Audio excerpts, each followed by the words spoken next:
बरसाती छतरी वाले की कहानी। एक गांव में एक छोटे से सड़क किनारे एक छतरी वाले की दुकान थी। उसका नाम रामू था।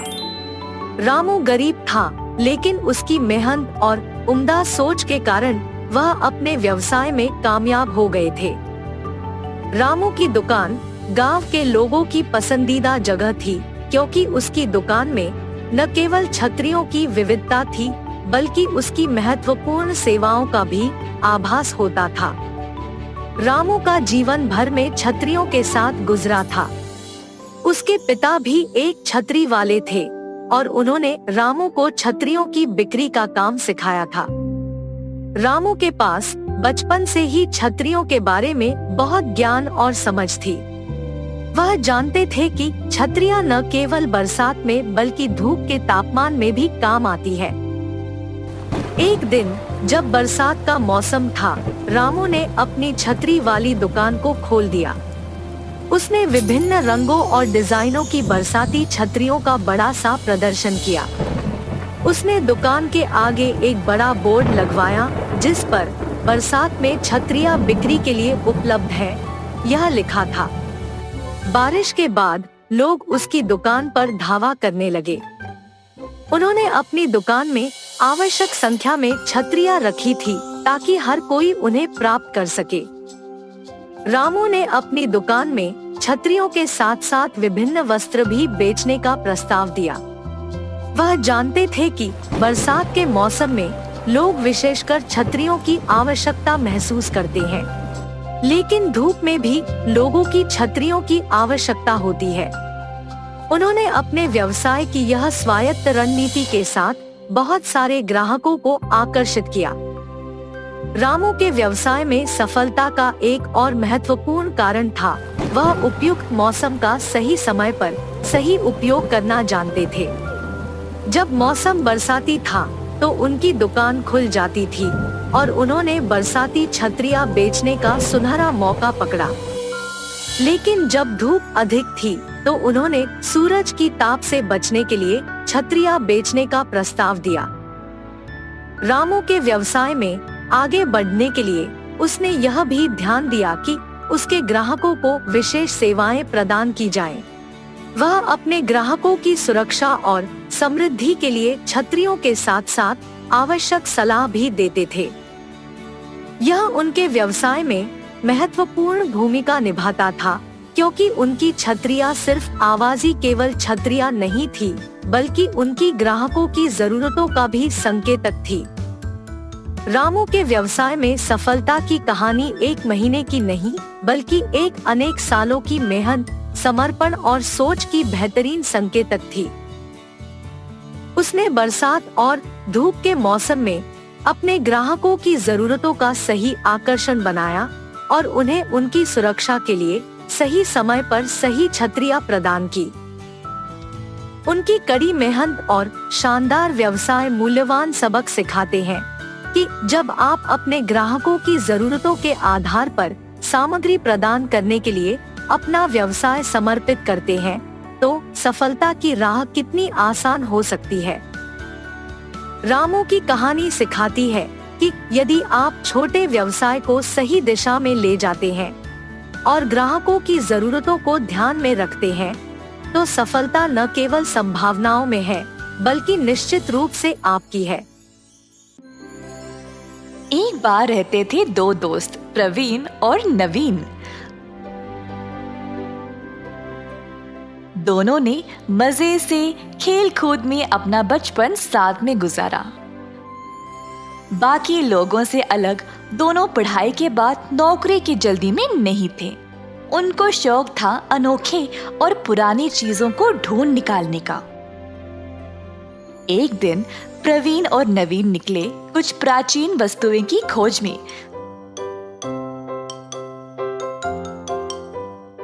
तो अचानक से उनको कोई अनोखी चीज कोड़े में मिल गई। जिज्ञासु होकर उन्होंने उस चीज को बाहर निकाला तो वो एक चांदी का छाता था। मैंने कभी भी ऐसा चमकीला छाता देखा ही नहीं। हाँ मैंने भी, चलो इसको खोलते हैं। हाँ हाँ।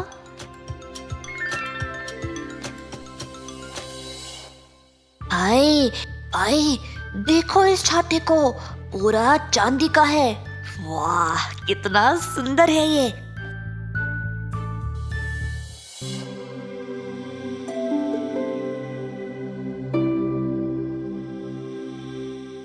ओह, मुझे किसने जगाया? भाई, तूने किसी की आवाज सुनी क्या? हाँ भाई, लगता है हमने यहाँ पर किसी की नींद खराब की है। वैसे यहाँ पर रहेगा कौन? क्यों नहीं रहेगा, मैं तो यही हूँ। प्रवीण और नवीन ये देख रहे थे कि ये बोलने की आवाज आ कहाँ से रही थी। इधर उधर देखना बंद करो, मुझे देखो, मैं छतरी हूँ। ये तो जादू है। तुमने कभी बोलने वाला छाता देखा है? अरे हाँ भाई, ये तो चमत्कार हो गया। मैं हूँ छतरी, जो भी मुझे खोलेगा मैं उसकी बात सुनती हूँ, पर अगर कोई मुझे अपने स्वार्थ के लिए इस्तेमाल करेगा तो मैं उल्टा उसको दंड देती हूँ। हाँ, हम जो मांगे आप वो करोगे? चलो हम एक बार आजमा लेते हैं भाई। नवीन ने आसपास देखा तो उसको एक बूढ़ा आदमी नजर आया जो ठीक से चल नहीं पा रहा था। छतरी मेम साहब, आप उस बूढ़े को देख रहे हो क्या? क्या आप उसको एक छड़ी दे सकते हो क्या चलने के लिए? ऐसा बोलते ही बूढ़े के हाथ में एक मजबूत छड़ी आ गई। प्रवीण ये जादू देखकर हैरान रह गया। क्या कमाल की छतरी है ये। अब से मैं इसका इस्तेमाल करके अपनी इच्छाएं पूरी कर सकता हूँ। दोनों ने छतरी को साथ लिया। नवीन के घर पहुंचकर दोनों ने घर के पीछे एक छोटे से कमरे में इस जादुई छतरी को छुपा दिया। अगली सुबह नवीन के माता पिता उससे बात करने आए। नवीन बेटा, क्या सोचा है अब? नौकरी के लिए कहीं पे देखा है? नहीं पिताजी, मेरा रिसर्च अब समाप्त हुआ है। मेरे पास एक योजना है। जो भी प्राचीन वस्तुएं मैंने आज तक जमा किए हैं ना, मैं उनके साथ एक म्यूजियम खोलूंगा। म्यूजियम से तुमको क्या फायदा होगा? पैसे कैसे कमाओगे? म्यूजियम के अंदर जाने के लिए टिकट तो लगेगी ना माँ, वही मेरी कमाई होगी। नवीन के माता पिता को उसकी योजना पसंद आई और उन्होंने उसको अपना आशीर्वाद दे दिया। दूसरी ओर प्रवीण के माता पिता भी उससे बात करना चाह रहे थे, पर प्रवीण ने उनकी ओर ध्यान नहीं दिया। प्रवीण अपने घर से निकला और सीधा नवीन के पास आया। दोनों तुरंत नवीन के घर के पीछे गए।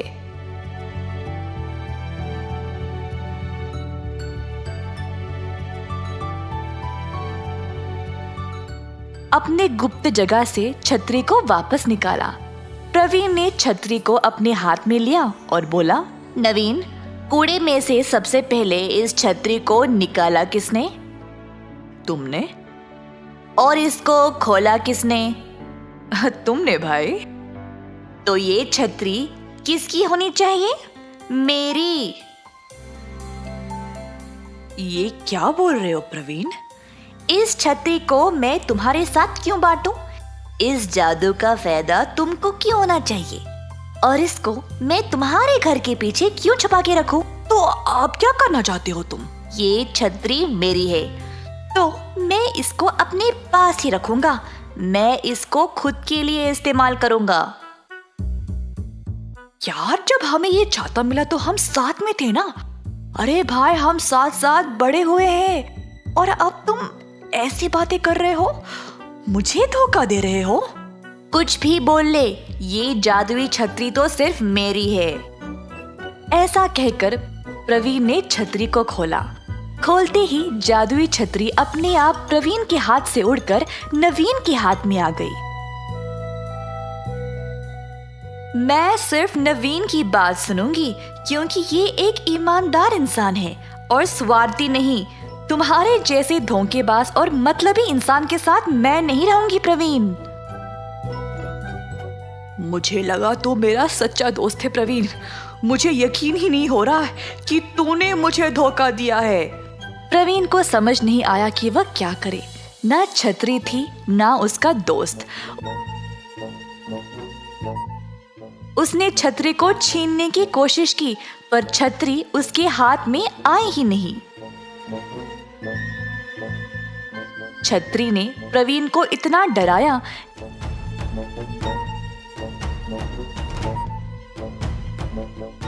कि अंत में उसने हार मान लिया और वहां से भाग निकला। नवीन ने जैसे अपने माँ बाप को बोला था वैसे ही उसने एक म्यूजियम खोला अपनी जमाई गई वस्तुओं का प्रदर्शन करने के लिए। उसने हर एक चीज को बहुत ही सुंदर तरीके से रखा ताकि सब लोग देखने के लिए आए जरूर। नवीन की योजना के अनुसार बहुत सारे लोग म्यूजियम पर आने लगे। नवीन अच्छे से पैसे कमाने लगा और उनको जमाने भी लगा। पर नवीन वहां पर रुका नहीं। जादुई छतरी की मदद से वह अलग अलग जगहों पर उड़ता गया ताकि वह अपने म्यूजियम के लिए और चीजें जमा कर पाए। नवीन खुशहाल तरीके से अपना जीवन बिताने लगा। प्रवीण, जिसने अपने ही दोस्त को धोखा दिया, अंत में कुछ नहीं कर पाया। उल्टा अपने माता पिता पर बोझ बनकर बैठा रहा। एक समय की बात है, एक महान राजा रहता था।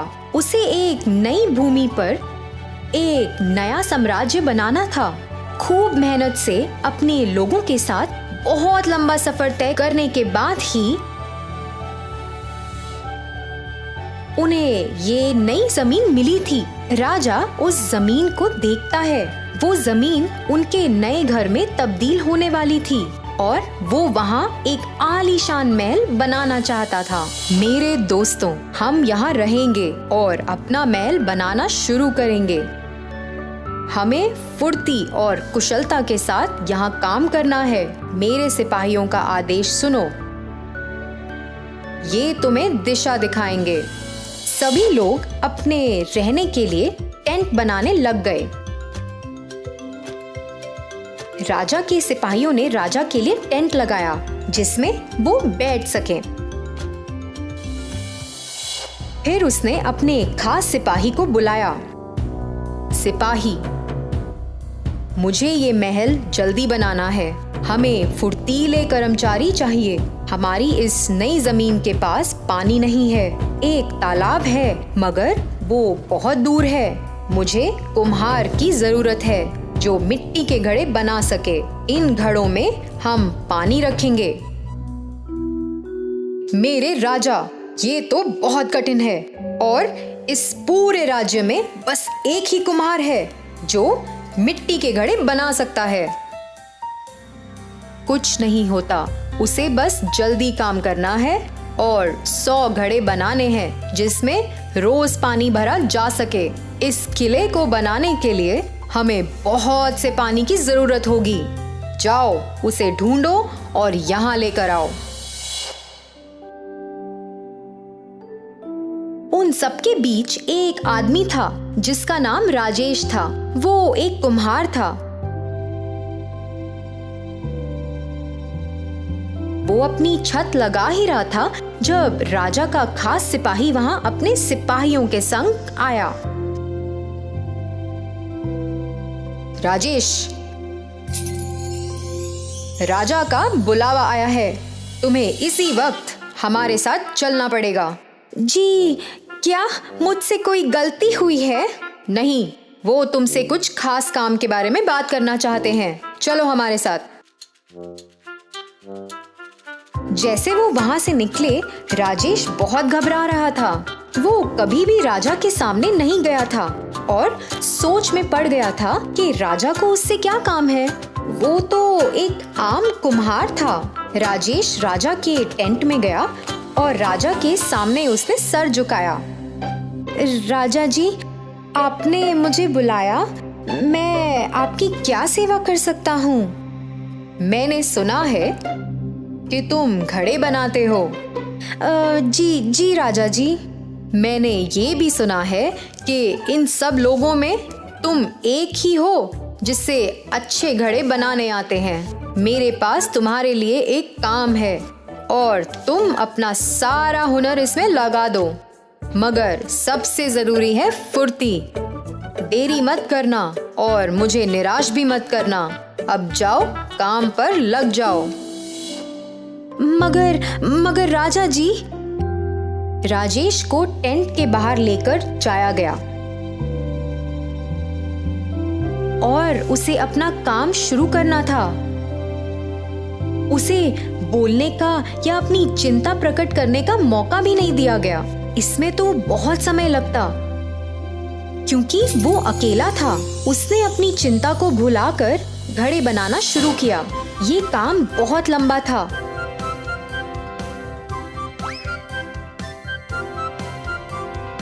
और बहुत समय भी लेता था। उसने बस 2 घड़े ही बनाए थे कि सूरज ढलने का समय हो गया और सब सोने को जाने लगे।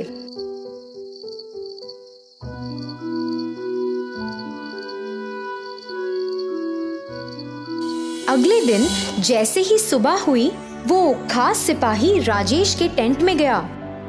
राजेश, जल्दी उठो।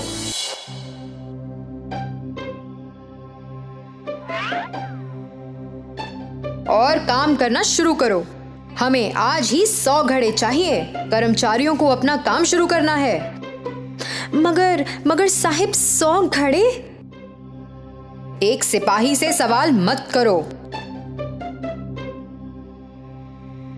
राजेश अब बहुत परेशान हो गया था। वो एक दिन में 100 घड़े नहीं बना सकता था। उसने जल्दी से चिकनी मिट्टी मिलाई और घड़े बनाने का काम शुरू किया। आधा दिन बीत गया था और कर्मचारी उसके पास आकर घड़े लेने लग गए। उसने मुश्किल से कुछ ही घड़े बनाए थे, पर वो सब उसने उनको दे दिए, जिसमें वो थोड़ा पानी तो ला सके। सिपाही ने राजेश को वो थोड़े से घड़े कर्मचारियों को देते देखा। अगर तुमने फुर्ती नहीं दिखाई तो तुम मुसीबत में पड़ जाओगे। राजा ने तुम्हें हुक्म दिया है और तुमने अगर इसका पालन नहीं किया तो मैं स्वयं तुम्हें राजा के पास लेकर जाऊंगा। राजेश काम कर ही रहा था और सिपाही के वहां से जाने के बाद राजेश इतना गुस्सा हो गया कि उसने लाठी से बनाए हुए सभी घड़ों को स्वयं तोड़ने लगा। मुझे इन घड़ों से नफरत है। मैं 100 के 100 घड़े तोड़ दूंगा। राजा पास ही की एक पहाड़ी पर खड़ा था। वो सभी लोगों को देख रहा था और सोच रहा था कि उसका नया किला कैसा होगा। एक ही चीज खराब थी कि पानी का ठिकाना वहां से बहुत दूर था और राजा इस बात से बहुत परेशान था। उसने गुस्से से अपने नौकर को बुलाया। उस कुम्हार का क्या हुआ? वो इतना धीरे क्यों काम कर रहा है? राजा जी, वो अकेला ही है जिससे घड़े बनाने आते हैं। वो अकेले ही 100 घड़े बनाने की कोशिश कर रहा है, जिससे अपने कर्मचारी किला बनाना शुरू करें। उसके बिना कुछ काम नहीं हो पाएगा। आपके कर्मचारी तो उस तालाब से पानी भी नहीं ला पाएंगे। वो सुबह नहा भी नहीं सकते, खाना बनाकर खा भी नहीं सकते। यहाँ तक कि लोग अपने बच्चों का ख्याल कैसे रख पाएंगे? किले का तो छोड़िए राजा जी, पानी के बिना जीना भी मुश्किल है। राजा ने अपने नौकर की बात पर गौर फरमाया। उसने बाहर आसमान की ओर देखा और सोचा, हाँ, ये तो सच बोल रहा है। ऐसे तो कुछ नहीं हो पाएगा उस कुम्हार के बिना। वो तो इस राज्य के लिए सबसे जरूरी है। अगर उसने घड़े बनाना छोड़ दिया तो यहाँ सारा काम रुक जाएगा। देखो, तुम मुझे इसी वक्त उस कुम्हार के पास लेकर चलो। राजा उस कुम्हार के पास गया जो घड़े बना बना के पागल हो गया था। वो सभी घड़े बहुत कमजोर और सही आकार के भी नहीं थे, क्योंकि वो बहुत फुर्ती से बना रहा था। कुम्हार, अभी अपना सारा काम छोड़ो और यहाँ आओ। तुम्हारा नाम क्या है? राजेश जी, राजा जी, राजेश। मुझे पता चला कि तुम्हारा काम बहुत कठिन है। मुझे माफ कर दो, मेरे सिपाही तुम्हारे साथ बहुत कठोर थे। मैं जो भी इस राज्य के लिए बनाना चाहता हूँ सब तुम पर निर्भर है, क्योंकि तभी पानी का इंतजाम हो पाएगा। राजा जी, मैंने बहुत कोशिश की, मगर अकेले मैं नहीं कर सकता। मैंने आपके सिपाहियों को समझाने की बहुत कोशिश की, मगर असफल हुआ। परेशान होकर तो मैंने स्वयं अपने घड़ों को तोड़ भी दिया था। क्या मैं कुछ बोल सकता हूँ? हाँ, कहो। मुझे 50 आदमी दीजिए, मैं उन्हें स्वयं घड़े बनाने सिखाऊंगा। आपका किला झट बन जाएगा और हमारे पास काफी पानी भी होगा। ये घड़े बनाना बहुत जरूरी है।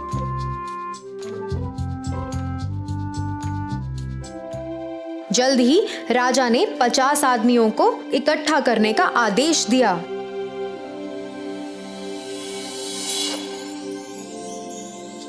हफ्ते बीत गए और राजेश ने 100 घड़े उन 50 लोगों की सहायता से बना दिए और किले का काम भी शुरू हो गया था और काम बहुत फुर्ती से हो रहा था। राजा राजेश से बहुत खुश थे। आखिरकार किला बन चुका था और फिर सभी लोग अपने नए घर में रहने लगे। फिर एक दिन राजा ने राजेश को अपने दीवाने खास में बुलाया। राजेश, मैंने तुम्हारा शुक्रिया अदा करने के लिए तुम्हें यहाँ बुलाया है। मैंने तुम्हें और तुम्हारे काम को बहुत ही आम समझा था। तुम्हारे इस काम के लिए मैं तुम्हें इनाम में सोने के सिक्के देना चाहता हूँ। शुक्रिया जी, शुक्रिया राजा जी। मैं ऐसे ही आपके लिए जी जान से काम करता रहूंगा।